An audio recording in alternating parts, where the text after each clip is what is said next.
kalau seseorang lupa makan, tidak nyebut nama Allah, maka hendaknya membaca Bismillahi awwalahu wa akhirahu. Dengan nama Allah di awal dan di akhirnya. Maka itu akan menutup lupanya tadi. Tidak baca Bismillah. Bismillahi awwalahu wa akhirahu. Nah, maka Rasulullah SAW di hadits yang ketiga juga disebutkan, saya mendengar Nabi Muhammad bersabda dari sahabat Jabir, kalau seseorang masuk rumahnya dan dia menyebut nama Allah, maka setan itu tidak akan bisa masuk rumah, ya, tidak bisa masuk rumah kalau dia baca Assalamualaikum, kemudian baca kulhu, Bismillahirrahmanirrahim, masuk rumahnya. Tidak bisa masuk setan. Kalau dia mau makan, dia baca Bismillah, maka setan tidak akan bisa makan dengannya, ya, termasuk ke istrinya harus mengucapkan doa Allahumma jannibna syaitan wa jannibi syaitan ma razaqtana, ya Allah jauhkan dari saya dan istri saya dari setan, dan jauhkan apa yang kau rezekikan kepada kami dari hasil ini, jauhkan dari setan juga. Nah, supaya anak saya tidak seperti setan, begitu, ya, doa. Kalau tidak, join nanti dia, setannya join. Di hadis yang keempat, waktu Nabi Muhammad SAW meletakkan makanan bersama para sahabat mengatakan kita tidak berani untuk mendahului Nabi Muhammad dalam urusan makan. Makanya ini di antara adab makan itu, kalau sudah mau makan itu dianjurkan, kalau bareng-bareng itu dianjurkan untuk mendahulukan yang tua dulu, atau yang alim dulu, atau kiainya dulu. Apalagi orang tua, ya jangan sampai. Nah, ada satu anak jariah, anak budak perempuan kecil, itu dibisiki, digerakkan hatinya oleh setan, makan dulu, supaya makanan ini tidak berkah. Dia mau ngambil makanan ini, di antara kerumunannya Nabi Muhammad, dipegang tangannya sama Rasul, dikembalikan, jangan, tunggu dulu. Setelah itu datang orang dari pelosok, tidak ngerti, baru masuk Islam, tidak ngerti dia. Datang mau makan, langsung mau tahu, kelihatan mau makan, kelihatan ada makanan, dia mau ambil, dipegang tangannya sama Nabi Muhammad SAW, dikembalikan. Maka ayo doa dulu. Setelah doa, baru mereka semua ikut makan. Maka Nabi Muhammad mengatakan, demi Allah, tadi waktu saya pegang tangan si orang dua tadi, si anak budak perempuan kecil, atau si orang dari pelosok tadi, waktu saya pegang tangan mereka, itu saya lagi juga pegang tangannya setan itu. Karena setan itu sudah begini sama orang yang makannya itu tidak baca Bismillah, dia sudah begini, jadi jangan ngambil, dia ngambil juga, masuk juga. Kata Nabi Muhammad, waktu saya pegang tangannya, itu saya lagi pegang tangannya setan juga, tak kembalikan sama saya. Gitu. Ya, jadi makanya kalau ada anak mau makan, terus kemudian dia tangan kiri misalnya, dia pegang, jangan. Anaknya sudah umur 7 tahun, 8 tahun. Ya gak lucu, Pak. Ya kalau masih kecil, masih umur setahun setengah, ngambil susunya tangan kiri, diusahakan ke kanan. Kalau balik ke kiri lagi ya jangan langsung dicubit, jangan ojo, secili. Bapaknya kadang lali. Ya kalau anak kecil kan enggak ngerti, ya diajari pelan-pelan, tapi kalau sudah 7 tahun, 8 tahun ya harus diingatkan. Ya diingatkan, lama-lama kan ingat, karena memang kebiasaan manusia itu terdorong untuk makan minum pakai tangan kiri, kayak seperti lebih manjur begitu. Ya. Yang kelima,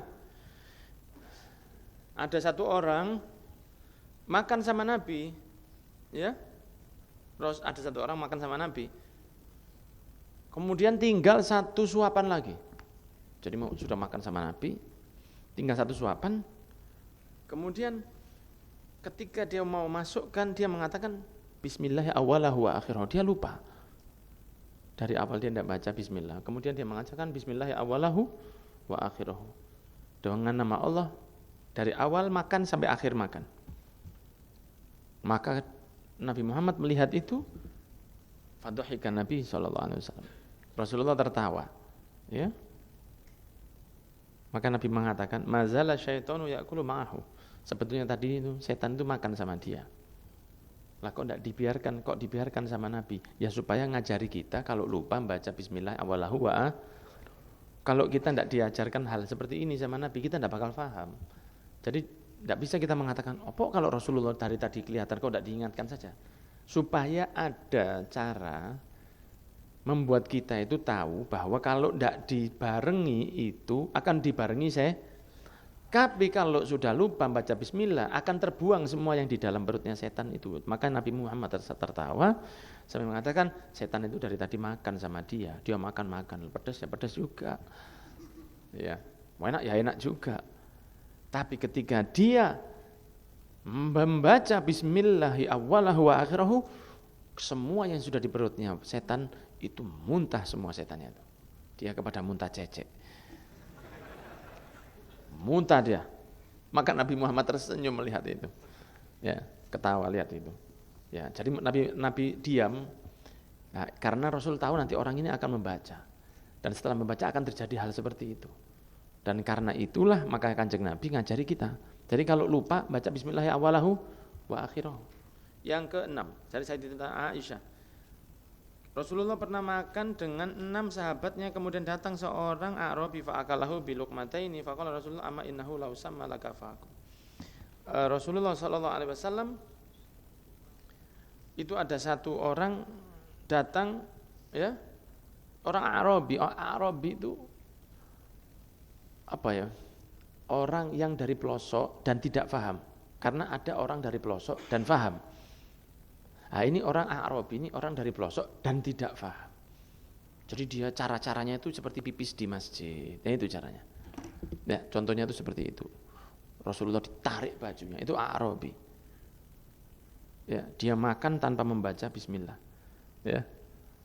Maka Rasulullah mengatakan kalau seandainya dia membaca akan cukup untuk kita semua. Karena Rasulullah itu makan dengan 6 orang sahabat.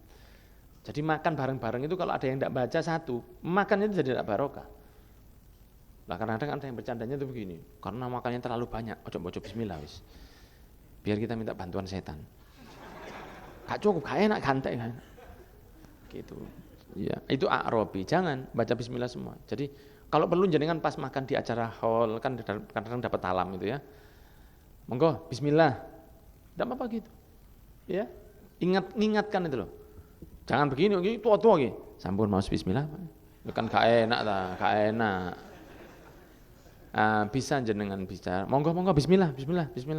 Nah, itu loh, bismillah. Sehingga yang dengar itu supaya ingat. Ya. Juga masalah ini ada juga beberapa hal yang mumpung saya ingat ya, beberapa hal yang perlu diperhatikan kalau ke panti asuhan itu sebaiknya tanya dulu. Kalau mau selamatan, tanya dulu. Ya, tanya dulu. Kira-kira kalau saya lusa itu ngadakan tasyakuran akikoh anak saya besok lusa 2 hari lagi, infokan dulu. Saya mau ngasih berapa anak yang mau saya beri di situ makanan. Oh, ada 50 anak. Ya sudah, kalau bisa malam itu jangan masak dari saya saja, tapi jangan meleset. Ya. Kenapa? Supaya tidak double. Beberapa panti asuhan itu kalau sudah dapat makanan dia merasa bahwa ini amanat harus dihabiskan. Karena ini hartanya anak yatim. Tidak bisa saya berikan ke orang yang bukan yatim. Sehingga santrinya suruh nghabiskan. Dan itu terjadi. Dan anak-anak yatimnya nangis. Karena harus nghabiskan. Kalau tidak nghabiskan dihukum. Itu terjadi. Nah, maka jenengan yang suka sedekah ke anak yatim, tanya dulu. Kira-kira 3 hari lagi, kalau kelebihan makanan, saya tidak nganjurkan diberikan ke anak yatim. Karena mereka kalau sudah diterima, ini jadi harta anak yatim. Pimpinannya itu takut kalau ini haknya anak yatim diberikan ke orang lain. Banyak yang merasa bahwa ini wajib saya berikan ke anak yatim. Ya mungkin bisa tanya mestinya ya, anak-anak kalau kalian tidak mau makan ini, ikhlaskan saya berikan ke orang lain, mestinya begitu. Tapi ada yang enggak, harus dimakan. Ada yang sampai 1 hari makan 6 kali. Diantar harus makan, dan harus habis. Oh kan kasihan. Nah lebih baik kalau mau nyumbang, tanya aja dulu. Lusa saya mau ngasih ya, tolong itu. Nah kalau ada yang mau ngasih lagi, jangan. Atau dari pertama ditolak aja sudah, anak-anak sudah makan. Ya. Kalau misalnya mau nyumbang sesuatu bisa dengan uang aja. Kalau uang saya rasa pasti akan tahu manfaatnya. Dengan uang saja, oh ini buat beras, oh ini buat anak yatim, Saya pasrahkan ke panjenengan. Yang kira-kira jenengan lebih tahu. Oh ya kebetulan HP saya ini rusak. Itu HP ya. Ya, jadi kalau nyumbang tanya dulu. Yang ketujuh, kalau sudah diangkat makanan dari sahabat Abu Umamah, bahwa beliau mengatakan bahwa Nabi Muhammad SAW kalau sudah diangkat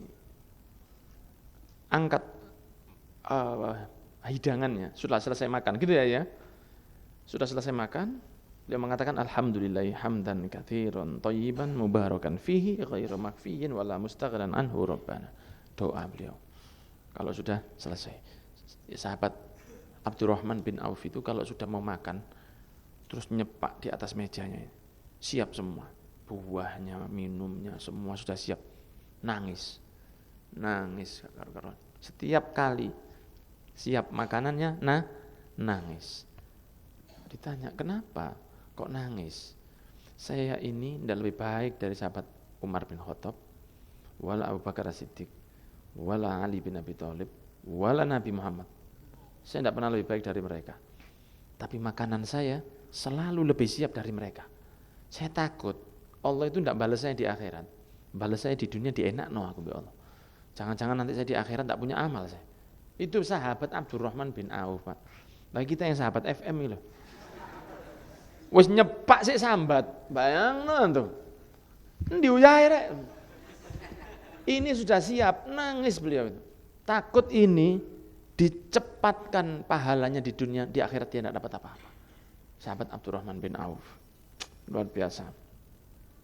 Ya, yang ke-8 terakhir tentang adab makan, yaitu bahwa Nabi Muhammad bersabda, siapa yang mengatakan setelah makan alhamdulillahilladzi at'amani hadza wa razaqanihi min ghairi haulin minni wala quwwah ghufira lahu ma taqaddama min dzanbihi, haditsun hasan. Bahwa siapa yang mengatakan alhamdulillahilladzi at'amani hadza wa razaqanihi min ghairi haulin minni wala quwwah, doa itu kata Nabi dosanya yang lalu telah diampuni oleh Allah. Karena dia tahu bahwa yang ngasih saya ini adalah Gusti. Wallahu a'lam bishawab. Jadi harus makan alhamdulillah. Minimal bismillah, minimal alhamdulillah setelah selesai. Minimal itu begitu. Ya, nanti insya Allah kita akan bahas lagi beberapa adab tentang makan. Semoga kita diberi keberkahan. Dilakoni supaya yang masuk ke badan kita itu jadi barokah. Wallahu a'lam bishawab.